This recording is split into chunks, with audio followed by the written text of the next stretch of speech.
प्रावेपामा बृहतो मादयन्ती प्रवातेजा इरिणे वर्वृतानः सोमस्येव मौजवतस्य भक्षो विभीदको जागृभिर्मह्यमच्छान् मिमेथ न जिहीळ एषा शिवा सखिभ्य उत मह्यमासीत् आक्षस्याहम् एकपरस्य हेतोरनुव्रतामपजायामरोधम् द्वेष्टिश्वश्रूरपजायारुणद्धि न नाथितो विन्दते मर्डितारम् अश्वस्येव जरतो वस्न्यस्य नाहं विन्दामि कितवस्य भोगम् अन्ये जायां परिमृशन्त्यस्य यस्या गृधद्वेदने वाज्यक्षः पिता माता भ्रातर येन माहुर्न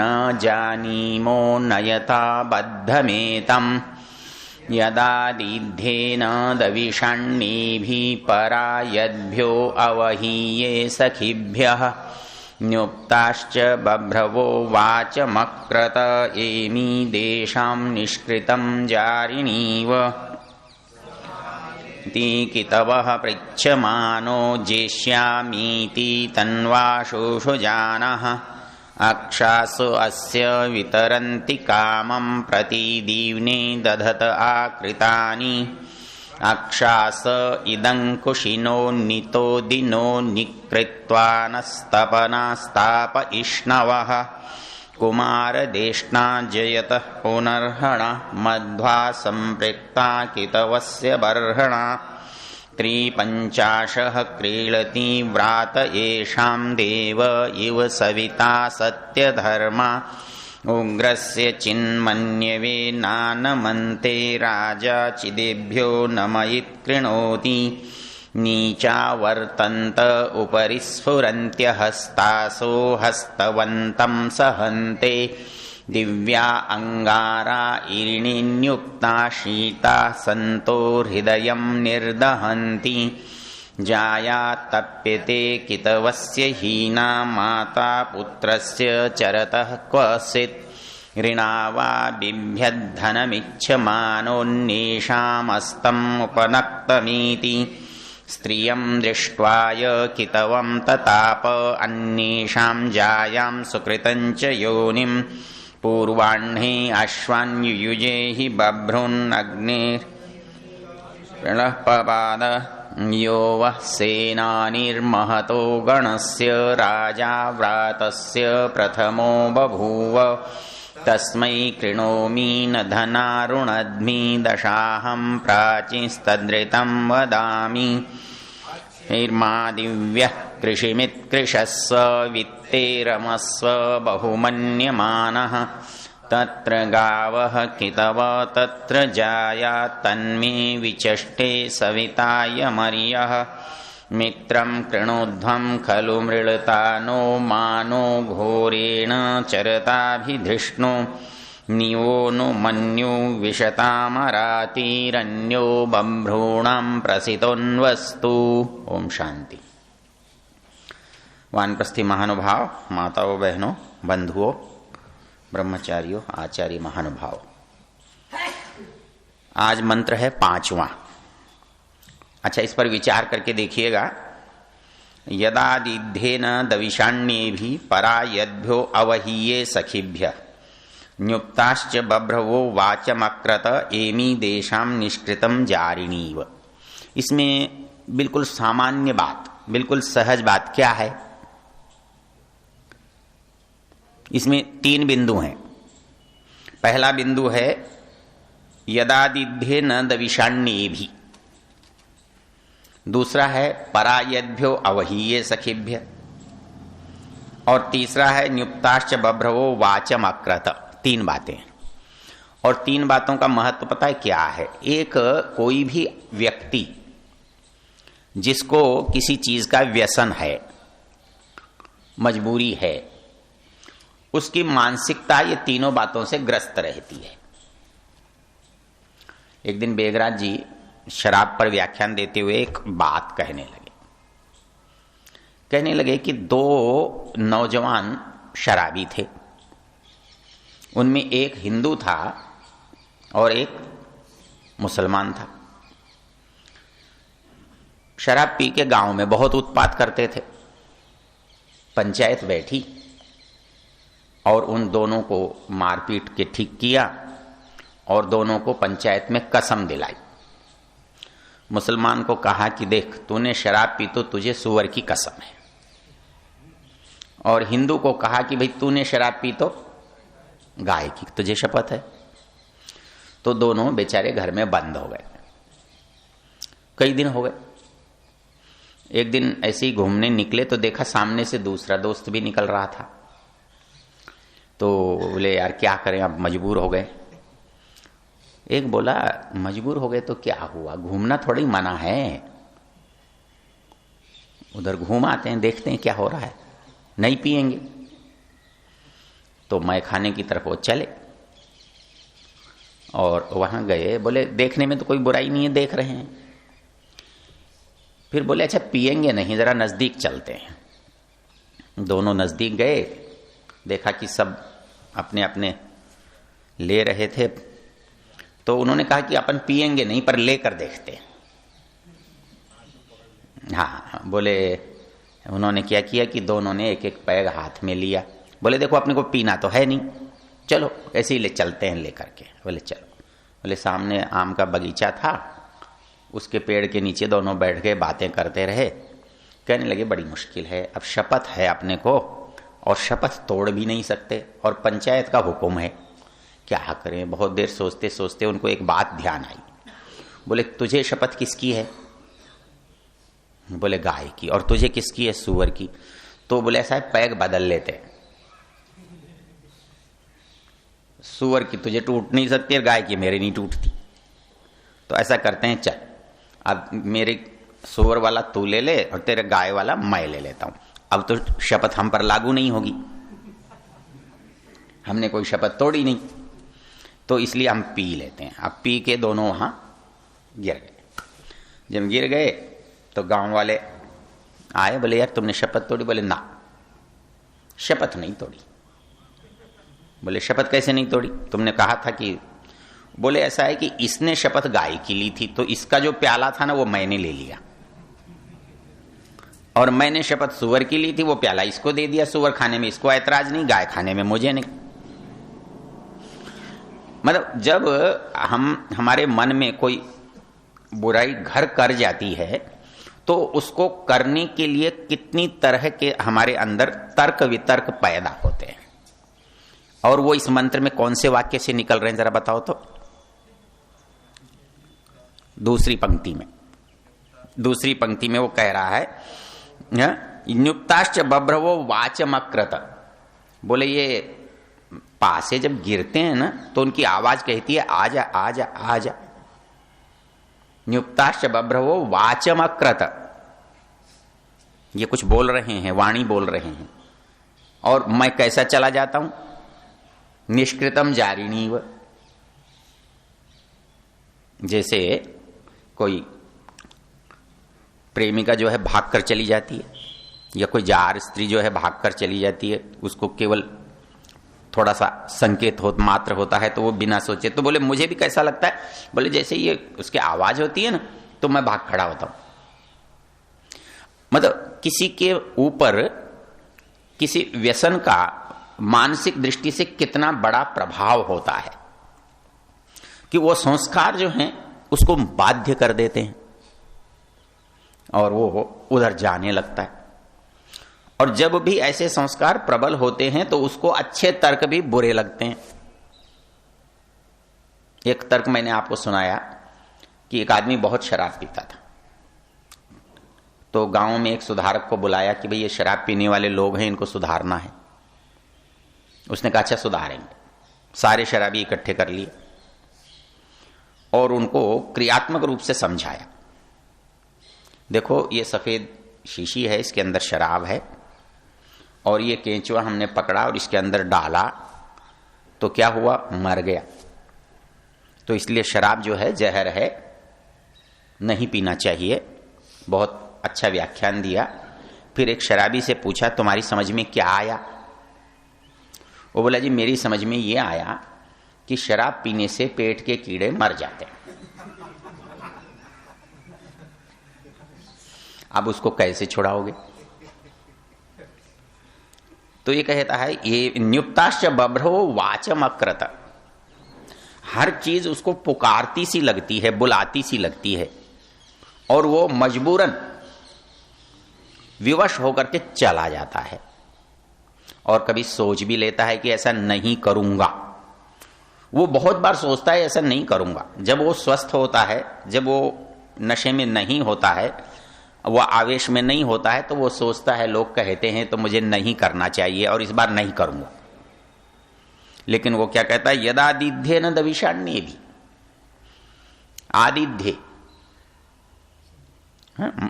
चिंताया, मैं सोचता हूं, न ये भी दविषाणी, इनसे मैं नहीं खेलूंगा, ये भी न दविषाणी दिवु क्रीड़ा। तो वो कहता है न दविषाणी ये भी, मैं अब आज के बाद इनसे कभी नहीं खेलूंगा। सोचता तो हूं, फिर जो साथी आते हैं ना, वो कहते हैं तू कब से वेसाधु हो गया, तू कब से धर्मात्मा हो गया, तू कब से सुधर गया, चल हमारे साथ चल। तो उसके लिए क्या कहता है, परायद्भ्यो अवहीय सखीभ्य, सखीभ्य अवहीय। जब वो यार दोस्त मिलते हैं तो वो मुझे दबा लेते हैं और मैं ये सोचने लगता हूं अब क्या करूं, अब इनका कहना तो मुझे मानना ही पड़ेगा। मतलब जब संकल्प नहीं होता तो आदमी बड़े सहज भाव से फिसल जाता है। वो सोचता है कि मैं अकेला इसमें कैसे रहूंगा, मैं अकेला इसमें रहूंगा तो ये मुझे क्या समझेंगे, हाँ मेरा अफसर यदि मैं नहीं पीऊंगा तो उसके साथ कैसे खड़ा रहूंगा। ये बड़ा संकट होता है और आदमी उनसे मजबूर हो जाता है। पिछले दिनों जब हम अभिनंदन ग्रंथ के लिए चंदा इकट्ठे करना गए तो अहमदाबाद में एक व्यक्ति हैं ईश्वर अग्रवाल, उनका कपड़े का काम है। मैं उनके पिताजी से भी परिचित था, गोगन राम उद्योग के नाम से ओम प्रकाश अग्रवाल। पहले तो उनके पिताजी की बात बताऊं, मुझे बड़ा आश्चर्य हुआ, एक कपड़े का व्यापारी, और मैं उनकी दुकान पर गया तो बोले तुम्हारे आख्यातिक में गलत छपा हुआ है। आप ये सोच सकते हो, जो कपड़ा नापता तोलता है वो ये बताए कि हमारे आख्यातिक में कहां गलती है। हमारे लोग तो ये भी नहीं जानते होंगे आख्यातिक होता क्या है, लेकिन उन्होंने मुझे पुस्तक निकाल के बता दिया, देखो ये गलत छपा हुआ है। बहुत आश्चर्य हुआ मुझे। मैंने कहा सेठ जी आपका आख्यातिक से क्या लेना देना। तो पता है मजाक में क्या बोले, वो बोले घर में संस्कृत पढ़ने से झगड़ा नहीं होता, घर में संस्कृत पढ़ने से, दुकान पर मैं संस्कृत पढ़ता हूं तो झगड़ा नहीं होता। मैंने कहा ये कौन सा मंत्र है कि दुकान में संस्कृत पढ़ने से झगड़ा नहीं होता। मैंने कहा ये उससे विचित्र प्रश्न है। थोड़ी देर बाद बोले देखो नौजवान के काम करने का और बूढ़े के काम करने का एक फर्क होता है। बूढ़ा आदमी अनुभव से काम करता है और जवान आदमी अकल से काम करता है। उसको यूं लगता है कि 10 ग्राहक आएंगे, 1000 रुपए का माल खरीदेंगे और शाम तक मुझे 10,000 रुपए मिल जाएंगे। वो उसी अंदाज में बात करता है, उसी अंदाज में खर्च करता है, उसी अंदाज में चलता है, वो मानने को तैयार नहीं होता। बोले लेकिन बूढ़ा आदमी ये सोचता है कि ये 10 आएंगे तो जरूर, पर पता नहीं 10 खरीदेंगे कि नहीं खरीदेंगे। वो हो सकता है 5 ही खरीदें, हो सकता है आधा ही माल खरीदें। तो उसमें क्या क्या संभावनाएं होती हैं वो अनुभव बताता है।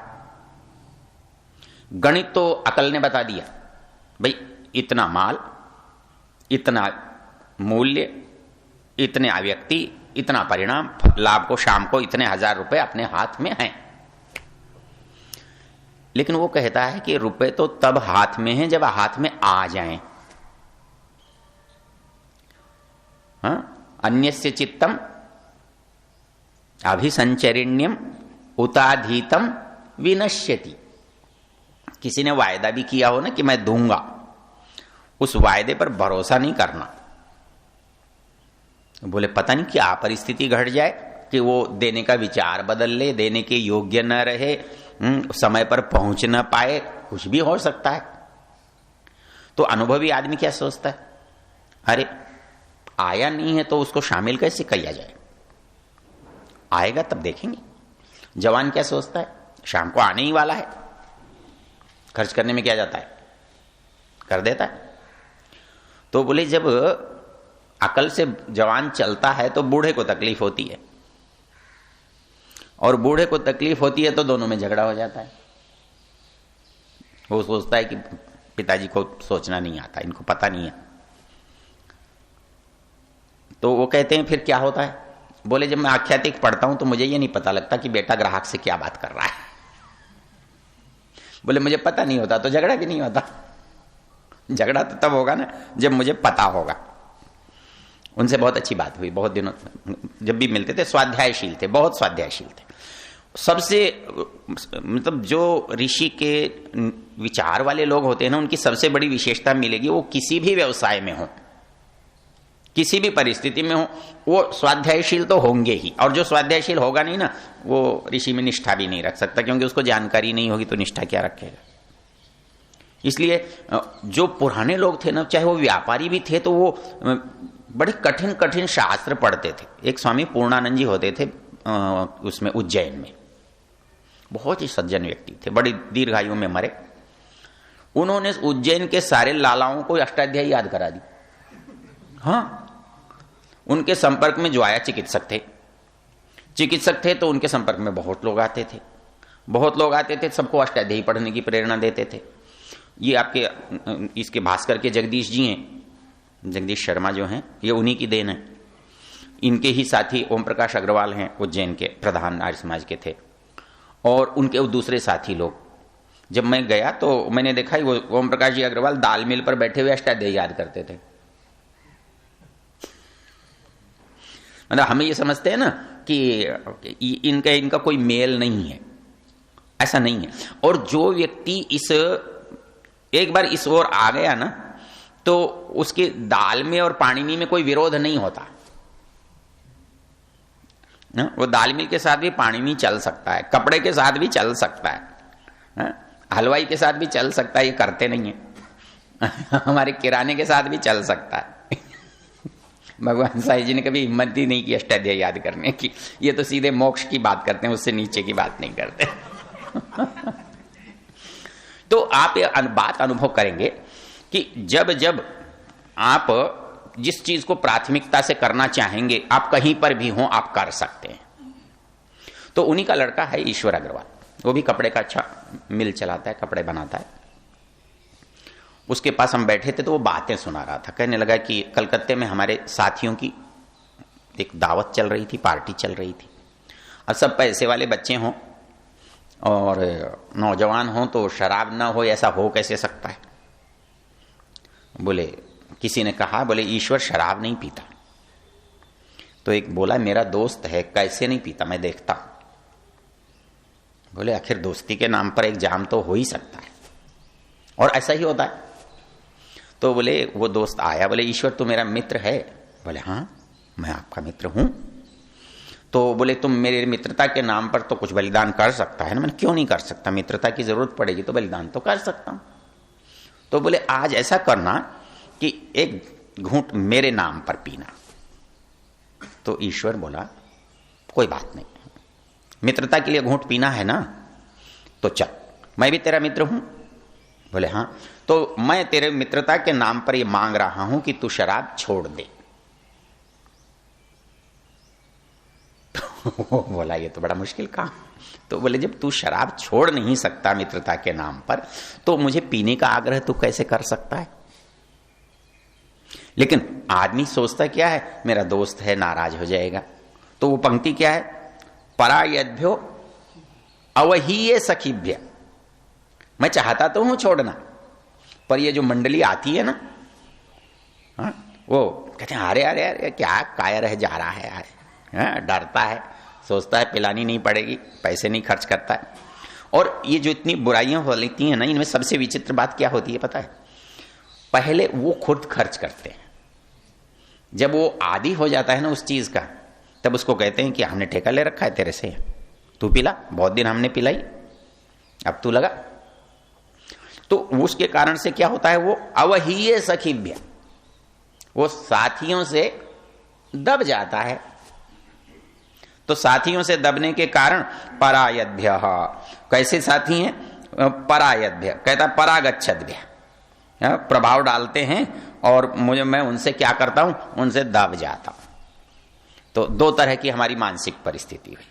बोले संकल्प तो बहुत आता है मन में कि यद आदिध्य न दविषाण्य भी, मैं ये बुरी चीज है और आज के बाद मैं इसको हाथ नहीं लगाऊंगा। एक पुस्तक लिखी थी उन्होंने, अभय देव जी ने, उसका नाम था थोड़ा सा। थोड़ा सा कहता है कि एक बच्चा बुखार में है, वो मां से कहता है मां लड्डू चाहिए, मां कहती है डॉक्टर ने मना किया है, कहता है नहीं मां थोड़ा सा। वो थोड़ा सा थोड़ा सा थोड़ा सा, मतलब कोई भी चीज जो जिसको हम यूं मानकर चलते हैं ना कि थोड़ा सा करेंगे तो क्या नुकसान होगा, थोड़ा सा का मतलब होता है दरवाजा खोलना। और आपने किसी चीज का दरवाजा खोल दिया, रास्ता खोल दिया, तो फिर क्या होगा, थोड़ा सा रहेगा। जब तक आपने नहीं किया तब तक तो ठीक है, लेकिन आपने ये सोचा कि थोड़ा सा कर लेते हैं, क्या बिगड़ने वाला है, तो वो थोड़ा सा जो है ना फिर वो रुकने का नाम नहीं लेता। तो सोचता तो बहुत है व्यक्ति, लेकिन बहुत लोग कहते हैं जी धीरे धीरे छोड़ देंगे। जो धीरे धीरे छोड़ देंगे वो नहीं छोड़ सकते, जो छोड़ते हैं वो ये छोड़ा जी, वो छोड़ सकते। तब जिनके संकल्प शक्ति दुर्बल होती है, अर्थात जो व्यसनी होता है उसकी संकल्प शक्ति दुर्बल होती है और वो उस दुर्बलता से सदा पराजित होता रहता है। इसलिए किसी को आप किसी चीज से हटाना चाहते हैं तो उसकी संकल्प शक्ति को प्रबल बनाना पड़ेगा। तो इसलिए क्या करते हैं भाई, दो चीजें हैं। आप तो एक किसी चीज से दूर क्यों रहना, क्योंकि पास में रहने पर संस्कार जागते हैं। आदमी ये सोचे कि इस व्यसनी के साथ मैं रहूंगा और इसके व्यसन में मैं नहीं पड़ूंगा, ऐसा हो सकता है, लेकिन अधिक संभावना क्या है, उसके साथ कभी न कभी चलो खेल के देखते, ऐसा हो जाता है। तो इसलिए संगति का जो सबसे महत्वपूर्ण पक्ष क्या होता है कि आप कुछ अच्छा करना चाहते हैं तो अच्छी परिस्थिति आपको जरूरी है। अच्छी परिस्थिति होगी तो आपको अच्छा बनना आसान हो जाएगा। बुरी परिस्थिति में, विपरीत परिस्थिति में अच्छे लोग बन सकते हैं, लेकिन वो अपवाद होंगे, सामान्य नहीं होंगे, वो विशेष होंगे। कई लोग होते हैं, मतलब पिता बहुत शराबी है लेकिन बेटा नहीं पीता, इतना तक देखा कि पिता के लिए शराब लाकर देता है लेकिन नहीं पीता। तो वो क्या होता है, वो अपने संस्कारों के कारण से होता है, वो कुछ ज्ञान के कारण से होता है, कोई परिस्थितियों में कोई व्यक्ति मिल जाता है। तो इस मंत्र को देख लेते हैं, समय हो गया। यदादिध्य न दविषाण्ये भी, कहता है कि मैं सोचता हूं आदिध्य ये भी न दविषाणी, आज के बाद इनसे नहीं खेलूंगा। लेकिन होता क्या है, परायद्भ्यो अवहीये सखीभ्य, मैं अपने साथियों से दब जाता हूं और मेरा संकल्प जो है वो टूट जाता है। और मैं कैसा हो जाता हूं, न्युक्ताश्च बभ्रवो वाचमकृत, जब पासों की आवाज आती है ना तो मैं ऐसा भाग के चला जाता हूं जैसे मुझे कोई पुकार रहा है, बुला रहा है, और मैं भूल जाता हूं कि मैं जा कर रहा हूं। निष्कृतम जारिणी, वही उपमा दी है कि इन पाशों को मैं बिल्कुल दुराचारिणी स्त्री की जैसे की तरह उनके पास चला जाता हूं, उनके चुंगल में फंस जाता हूं। तो ये सूक्त जो है ना मनोविज्ञान का बहुत अच्छा उदाहरण है। इसके शब्द सरल हैं लेकिन इसके जो भाव है ना वो बड़े गंभीर हैं। तो इस दृष्टि से आप विचार करेंगे। धन्यवाद। हाँ, आशीर्वाद देना है। आशीर्वाद का अर्थ क्या होता है, आशी इच्छा, वाद कथन, अर्थात हम ऐसा चाहते हैं, आपके साथ ऐसा हो, यह हमारी हार्दिक इच्छा है। तो आज अच्छा दो नाम यहां रखे हुए हैं। सुभाष जी का आज 54वां जन्मदिन है। यहां बैठा है, वहां फिर आ जाओ सब दोनों, फिर यहां आ जाओ।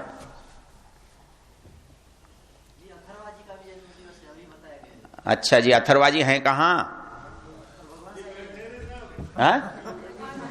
आप तो अथर्वा नहीं हो। हाँ दादाजी हैं। चलो जी, दोनों के लिए पढ़ लेंगे, कोई बात नहीं। तो आइए।